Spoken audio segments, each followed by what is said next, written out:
to today's video competition and to the American Supreme Court of 1977. In this meeting, our main agenda is to come to an agreement about the return of St. Stephen's crown of Hungary. On this meeting, the following members will participate: Carla Dominica as William J. Brennan Jr., Géci Sára as Potter Stewart, and Varga Márton as Byron White. We will have an open discussion and everyone's opinion is accepted.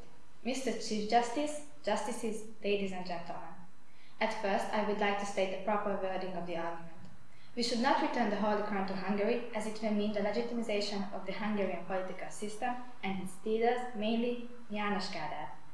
Before we begin the discussion, I would like to define the meaning of the words, so it will be clear for all participants. All definitions are based on dictionaries. USA, United States of America, means its territories, its possession and other areas subject to its jurisdiction.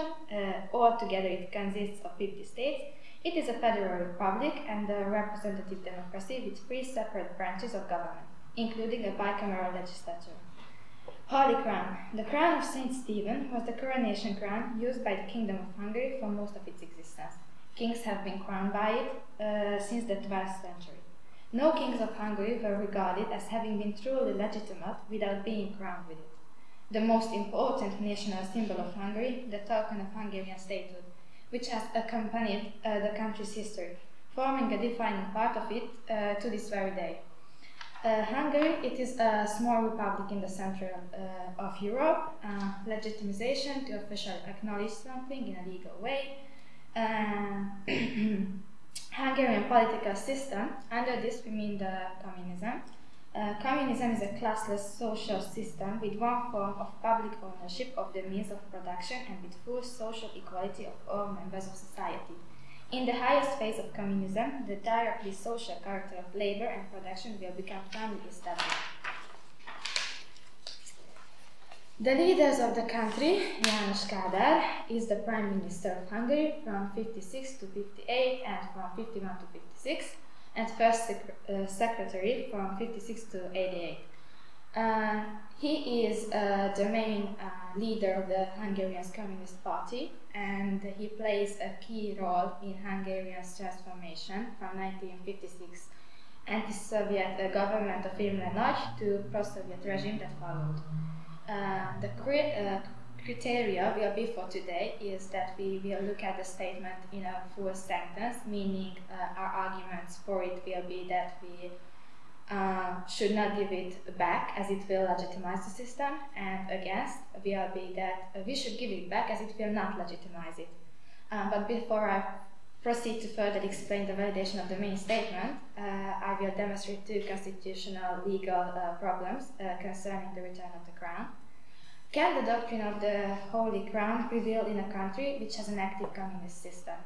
The Holiness Doctrine means that at the core of this doctrine there is the notion that the crown itself has a personhood, and as a legal entity it is identical to the state of Hungary. It is superior to the ruling monarch, who rules under the name of the crown. In addition, it embodies the country's territory and all citizens.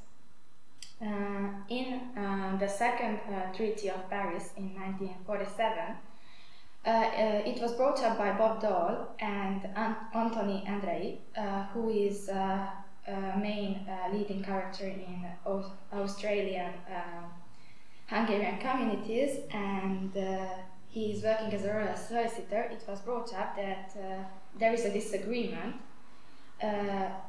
about an unwritten clause, meaning that the crown should not return home until the communist system stands. Mr. Chief Justice and Justices, ladies and gentlemen, as of now we reach the point of listing the statements which are enforcing the main point of the argument. It will most certainly serve as a positive propaganda for János Kádár. Books, movies, even operas will be made out of it, and they will, or at least they will see it as an inspiration. We better wait until the communist system collapses. If we have already waited 30 years, why give it back now? Former Prime Minister Ferenc Nagy has also requested this. We have to face the fact that kings were sanctified by the same crown, the crown of St. Stephen's. if we give it to Kádár, he will see it as our blessing towards what he represents. Eisenhower took the crown away from Ferenc Szálasi, but now we can acknowledge some kind of improvement. But I'm sure that Kádár is aware of this and he only seeks to manipulate our decisions. Kádár is aware that by returning the crown, we legitimize his person and his system to some extent. No matter how many times the crown have returned home, it always came with a purpose to legitimize the ruler. Rákosi even thought that the crown would legitimize him. That is why he tried to blackmail the USA to give the crown back. But we have to also acknowledge that the politically active Hungarian emigrants also reject to give the Holy Crown back. They consider this gesture as the coronation of Kádár. Good afternoon, ladies and gentlemen. I would also like to greet everyone in the courtroom. Unlike the previous justice, I am convinced that by handing back the Holy Crown of Hungary, the USA will not legitimize the communist system of Kádár in the country. Let me give you a further explanation. Firstly, I think we can actually agree on some of your points, but in some cases I have a different point of view. Firstly, your second point, I think, I would like to oppose that. We cannot know when the communist system will collapse. I have an acquaintance who is a very good friend of Mr. Carter, and he said that Carter wants to write a book on his presidency. He will write about the Holy Crown as well. President Jimmy Carter decided at the time of his inauguration in the early 1977 to close this long-running case and return the crown to its original owner, the Hungarian nation. The argument has been decided by Béla Király and Nagy Ferenc standing beside the president. The same Nagy Ferenc who is in 1947 took a stand against the crown's return. Your fourth point was a valid point, of course, but I would like to also oppose that. As you have quite rightly pointed out, Eisenhower did participate in the seizing of the crown in 1945, but let's consider the fact that they did not take it away exactly. Let me explain.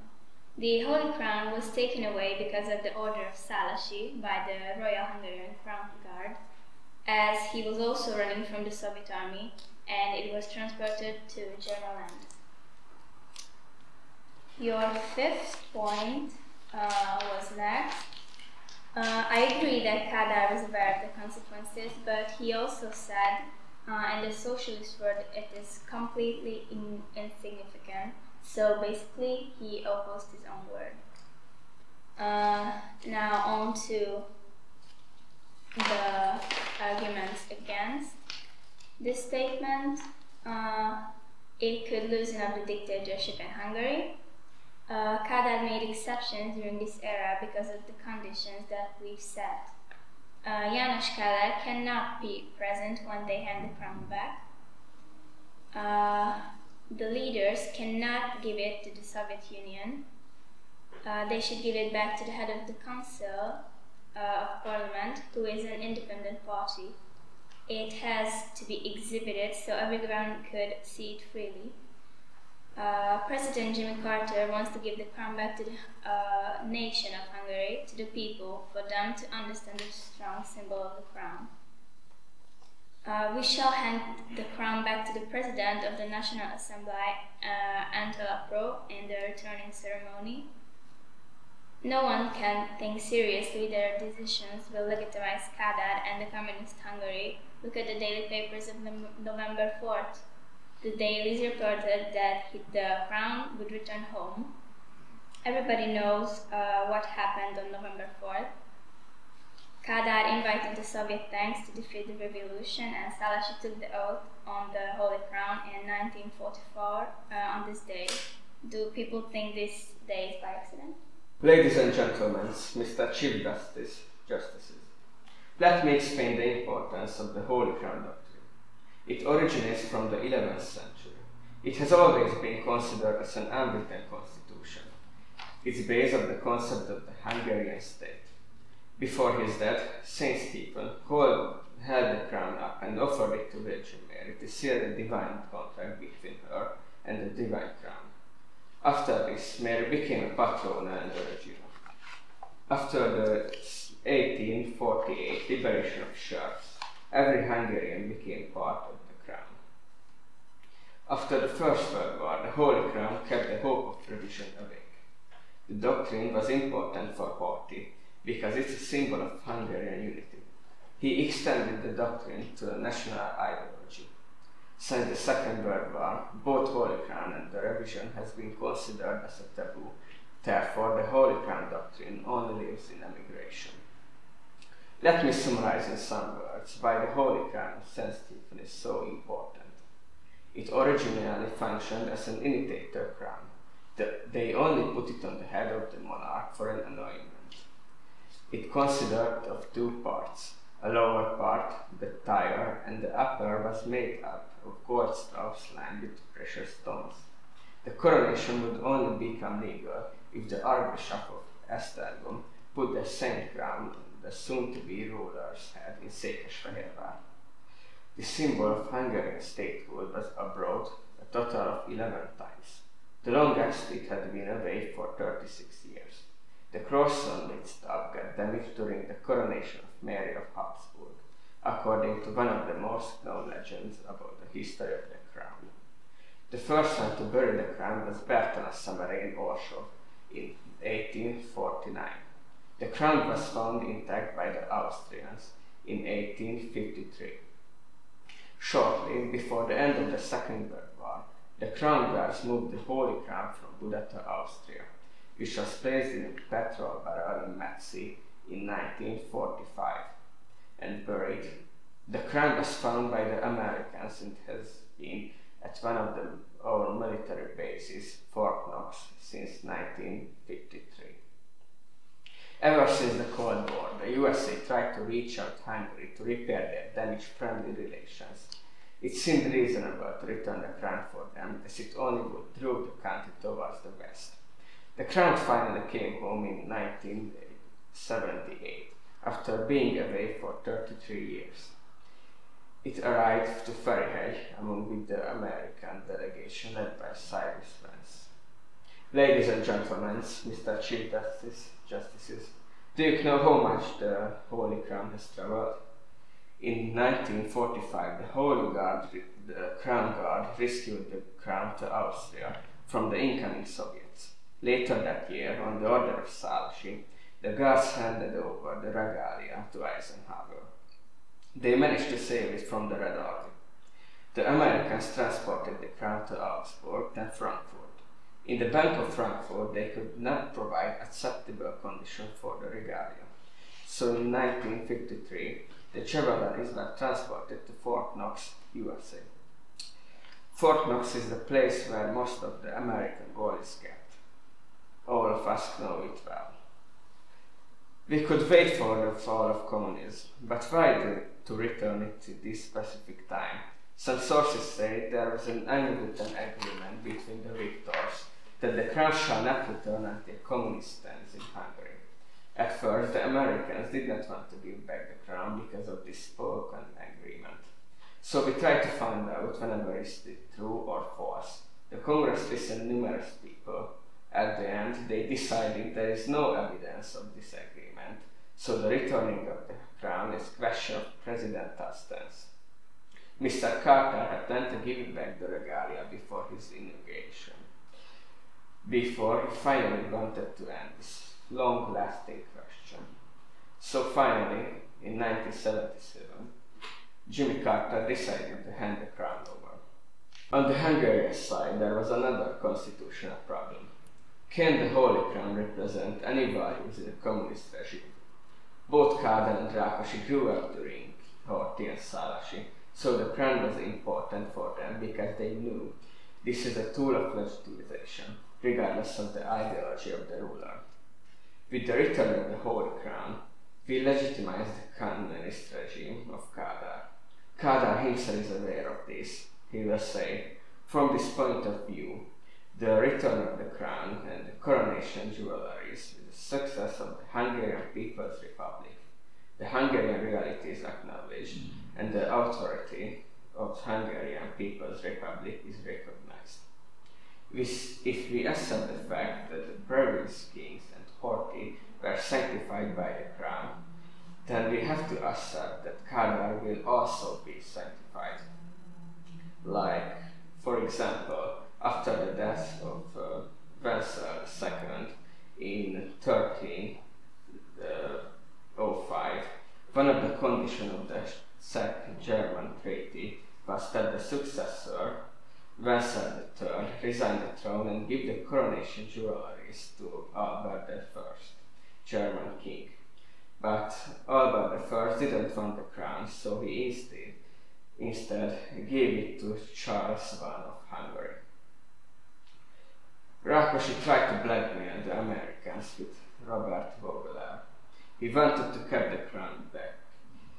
In a consensual lawsuit, Vogler admitted spying.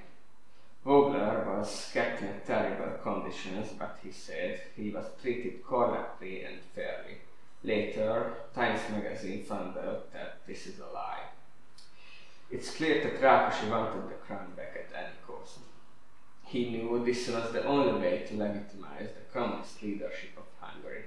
Washington refused to give back the crown, but they said it's a property of the Hungarian nation. They only keep it to protect it until the conditions are appropriate for a return. Jimmy Carter thinks the conditions are good enough to give back the crown.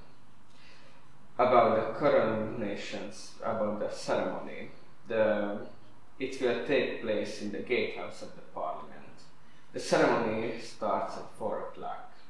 The official American delegation will consist of 25 people and dozens of translators and helpers. There will be a lot of Hungarians among them, like Szent Albert, Nobel Prize professor, and a lot of previously prohibited persons, like Deák István, professor and principal of Eastern European Columbia University, or a bunch of Free Europe radio reporters. The leader of the delegation will be Cyrus Vance, foreign minister, the personal representative of the president. The Hungarian delegation consists of 50 people and 200 other special social organization members. The leader of the delegation will be Apró Antal, Speaker of Parliament. The ceremony starts at 4 o'clock, as I mentioned.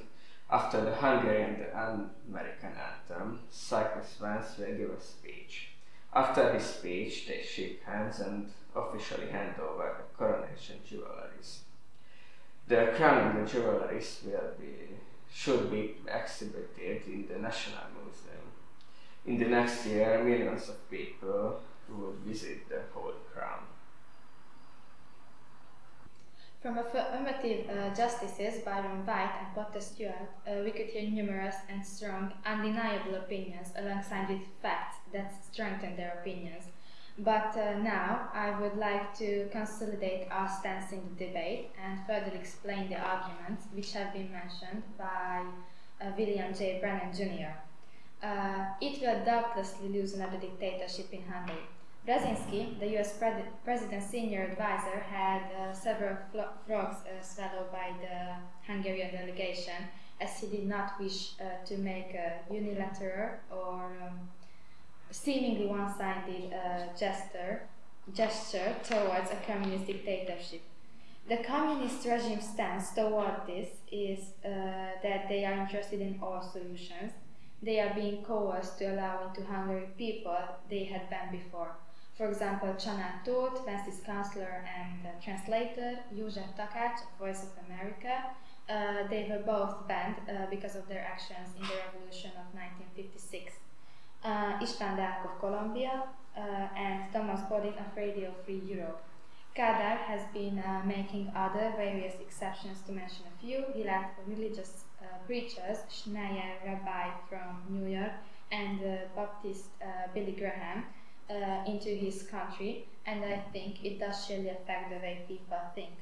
Nevertheless, we must make strong and strict conditions about the return of the crown.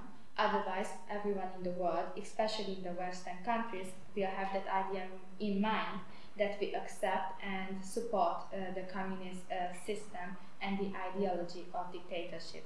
To prevent this, we must prohibit János Kádár to be present at the crowning ceremony. So we will be only be willing to hand over the regalia under the serious condition of his absence. The leaders of the country cannot give it to the Soviet Union. Another regulation we have to make to enhance that we do not intend to support the SU. We shall hand the crown back to the President of the National Assembly, Antal Apró, in the returning ceremony, who is somewhat a more independent party.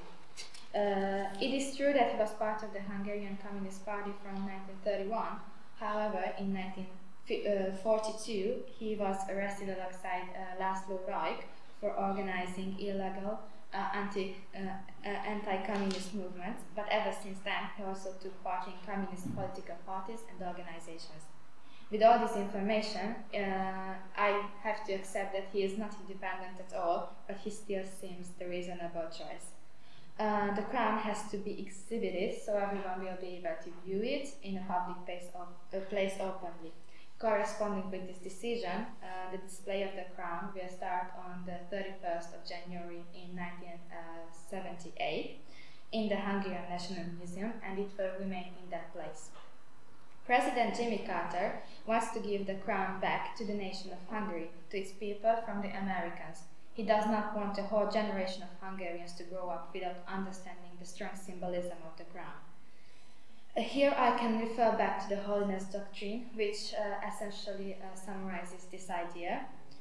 And President Carter made his decision based on the evidence that Hungary's regard on human rights, its tolerance toward religious expression, its facilitating of travel and communication. While not perfect, it deserves recognition as an example to other Soviet bloc countries. Jimmy Carter said on every possible forum from the start that he feels the Holy Crown is the property of the Hungarian nation and its place is in Hungary. All the presidents ignored the topic because the political relations were in a bad condition, and Nixon, alongside with Ford, thought about it as a legitimization question. The political relations started getting better in 1969 when the trials have started, although still many people opposed the return of the crown until the communists ruled. For example, Ferenc Nagy used to be one of them, but now he took his stance as a supporter. He has inquired the president to give the crown back. Béla Király has a similar opinion as Ferenc Nagy. He believes when the crown returns home, people will talk about it, and the national historical discourse will be launched, and that will revolve around the that will not revolve around the Soviet-Hungarian eternal friendship. We have served as a storage base for the crown since the Cold War. If we return the crown now, it will become a priority topic in Hungary. Public discussions will be about it and about Hungary's history, which the communists will no longer will be able to sweep under the rug. It is a major opportunity for us to push Hungary a bit out of the communist countries and towards the free Western democratic nations. Ladies and gentlemen, honored justices, so we disclosed all the points. Now the only thing to do is to reach a verdict. Both parties had valid arguments, but we have to take the fact into account that there is no written clause to the Treaty of Paris, which is a serious constitutional problem brought up by Bordeaux. I suggest the court investigates the allegations and gives its judgment soon.